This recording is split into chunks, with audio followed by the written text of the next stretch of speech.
Bonjour à tous, bienvenue sur la Millennium TV ce matin, bienvenue sur ce deuxième jour du Western Clash. Je suis avec Illusion, le support des Team Freedom, et il a eu la gentillesse de bien vouloir répondre à quelques-unes de nos questions. Comment vas-tu, Illusion? Ça va, on a survécu le jour 1, alors on se prépare tranquillement pour notre deuxième match, troisième match contre le perdant de Fnatic et Liquid. Ok, très bien. Et du coup, alors on va y venir sur cette question en particulier, mais en attendant, comment ça, enfin, qu'est-ce que ça fait de participer à cette première LAN à Kiev en tant que top team international cette fois-ci sur Heroes of the Storm? Ça fait... Alors, on était très content de évidemment se qualifier. Euh, on s'attendait pas à avoir autant de misère contre Expert, Ouais, mais je pense qu'on était un peu tous nerveux. C'était notre premier tournoi international, mais d'accord. finalement contre Nomi, on a réussi à se présenter, à jouer nos games. Ok, bah c'était la question suivante que j'avais un petit peu, c'est parce que l'impression qu'on avait eu hier pendant le cast contre Expert, c'était que il y avait Team Freedom qui était bien présent, qui était là, qui avait envie de gagner, mais peut-être un petit peu fébrile, pas tout à fait sûr de comment prendre ce match. C'est aussi comme ça que vous l'avez vécu du coup? Euh, je pense que oui, aussi nos drafts qui avaient un peu de difficultés, je crois. Ouais, On a remarqué que nos win conditions étaient beaucoup plus difficiles à accomplir que leur draft. Nos d'accord. drafts n'étaient pas nécessairement mauvais, mais leur draft était un tout petit peu meilleur, un petit peu plus facile à exécuter que les nôtres. Donc, pour le match contre Nomi, on a réussi à adapter, on a changé nos drafts et ça a été beaucoup mieux.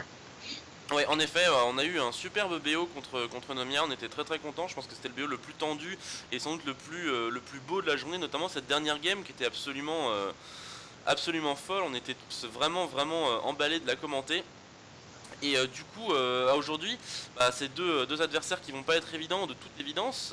C'est donc soit Fnatic, soit Team Liquid.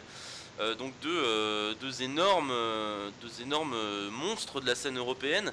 Qu'est-ce que tu prédirais de leur match? Lesquels peut-être tu préférerais affronter? Comment est-ce que vous allez devoir prendre ça?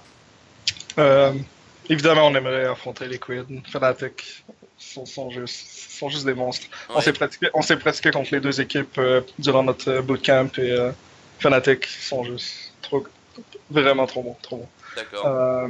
Liquid, par contre, on arrive à gagner les matchs. C'était pas mal égal en scrims et d'après nous, on est capable de les battre, donc ça devrait être intéressant si on arrive à jouer contre eux.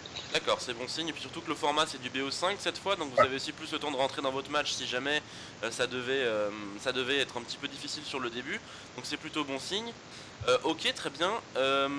Question méta rapidement. Euh, on dirait, d'après ce qu'on a pu voir hier, que Stukov est plutôt bien intégré dans cette nouvelle méta.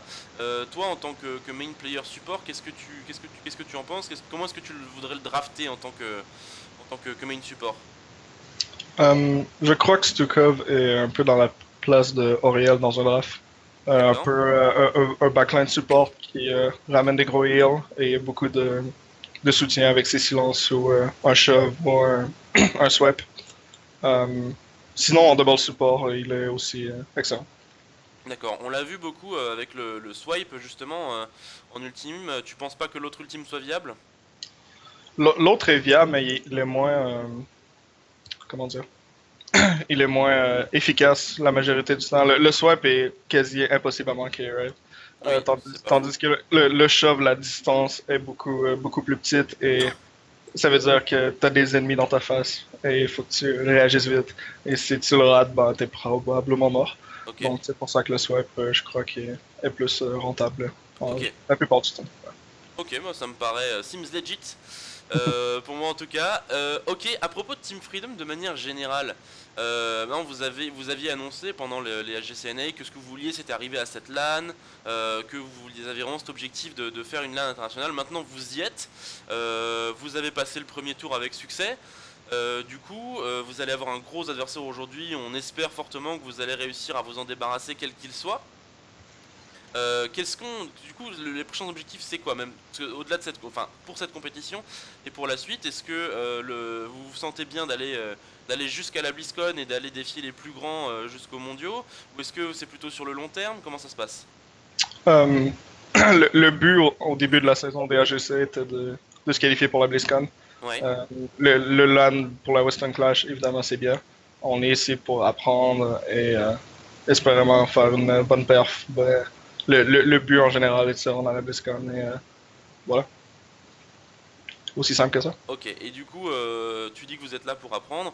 Ce genre d'événement, j'imagine que ça vous apprend énormément, que ce soit en termes de draft, d'évolution de la méta, ou de même simplement de voir la communication ou le style de jeu d'autres joueurs, d'autres équipes. Euh, ouais, aussi comment performer sur le stage aussi.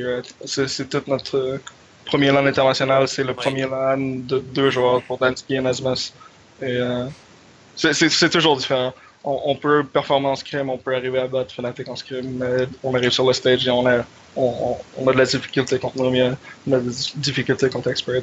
Donc il faut tous apprendre à jouer sur le stage et Ouais, faire les mêmes performances en scrim et sur stage aussi. on sait que ça peut être très difficile parfois de changer, d'être derrière son PC du coup chez soi pour jouer les HGC toutes les semaines, et une fois arrivé en LAN c'est tout à fait différent. On sait que les équipes comme Fnatic en jouent beaucoup, notamment on avait vu lors du Western Clash les Fnatic qui allaient taunt directement leurs adversaires au repas par exemple, ce genre de choses. Est-ce que ici c'est une ambiance qui est un peu présente comme ça, d'aller se taunt, se chercher un petit peu, se mettre un peu la pression avant les matchs? I mean, pas mal tout le monde est pote avec tout le monde au fond. Ouais. Tout le monde discute avec tout le monde. On parle de méta, on parle des games qui sont en cours.